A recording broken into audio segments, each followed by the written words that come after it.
Avez-vous rencontré des difficultés pour arriver là où vous êtes, comme des discriminations, la peur de ne pas y arriver?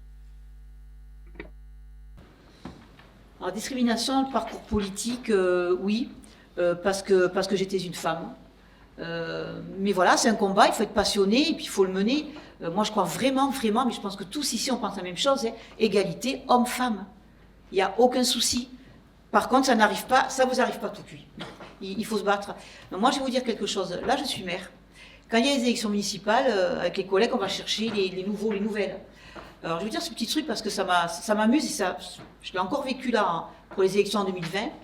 Quand moi, je demande à un homme s'il veut me rejoindre pour monter une nouvelle équipe municipale, si ça l'intéresse, il me dit oui. Alors, il est content. Il trouve que c'est un honneur. Il me dit oui pour telle et telle raison. Et il me dit ensuite, bon, ben, je vais en parler à mon épouse, à ma compagne, voilà. Quand je demande à une femme, et pour toutes les femmes à qui j'ai demandé, et c'est pas mon premier mandat, j'en suis à mon 4e mandat de maire,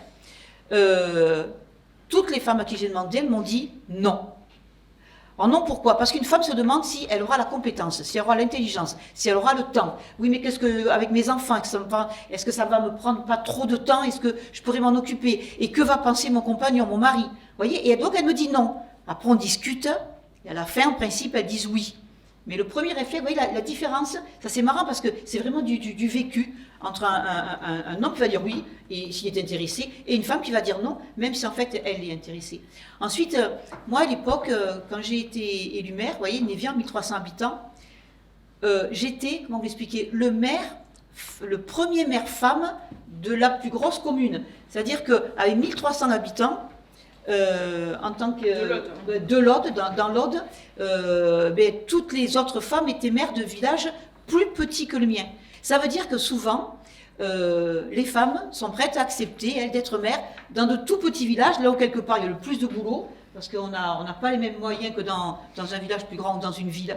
Voilà, donc vous voyez, ça c'est un petit peu, ça fait quand même partie quelque part des discriminations et des combats que l'on doit mener, tout comme quand j'ai été élue maire.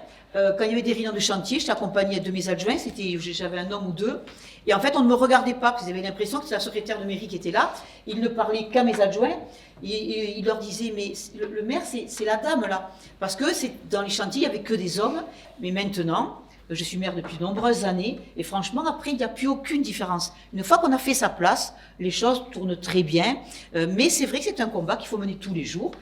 C'est quoi la citoyenneté pour vous et comment, en tant que citoyens, pouvons-nous nous engager pour l'exercer? La citoyenneté, c'est des droits et des devoirs. C'est la question des libertés, la question du vote, et c'est aussi la question du respect des lois de la République. Est-ce que je dois répondre à comment on doit l'exercer? Le premier pouvoir pour l'exercer, c'est de participer, et quand vous en avez le moyen, de participer aux élections. Hein. Donc c'est un droit, mais c'est en effet la possibilité qui vous est donnée de choisir la société, le projet de société qui vous convient le mieux. Alors moi, je ferais la différence entre être citoyen et s'engager comme citoyen. On peut être citoyen sans s'engager. Être citoyen, c'est faire partie d'un pays, d'une communauté qui reconnaît que vous avez accès à la protection des lois du pays dans lequel vous êtes né, dans lequel vous êtes reconnu comme citoyen. Donc on peut juste être citoyen sans pour autant ni s'engager, ni voter, etc. Donc là, pour moi, et donc en tant que citoyen, effectivement, il y a des droits et des devoirs.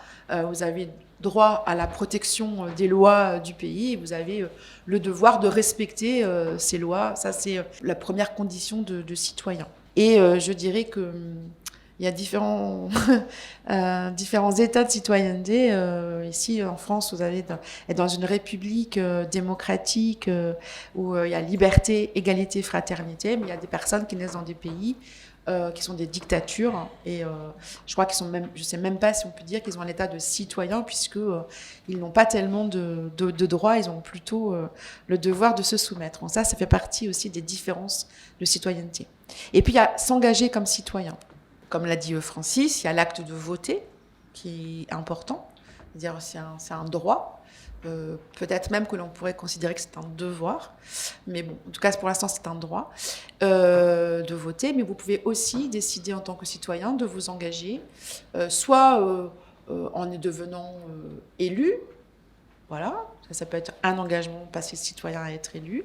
Vous pouvez vous engager aussi dans des actions, dans des associations, dans des actions locales. Voilà, ça fait partie aussi du coup d'une citoyenneté active. Après, vous pouvez vous engager dans vos collèges, dans les espaces de la citoyenneté, en tant que délégué de classe, en tant que voilà. Ça, c'est déjà des engagements en tant que citoyen, c'est-à-dire vous devenez actif, vous agissez pour l'intérêt général. C'est ça qui fait la différence entre quelqu'un qui s'engage et qui ne s'engage pas. Quelqu'un qui s'engage décide de passer dans une action dans l'intérêt général, dans l'intérêt collectif.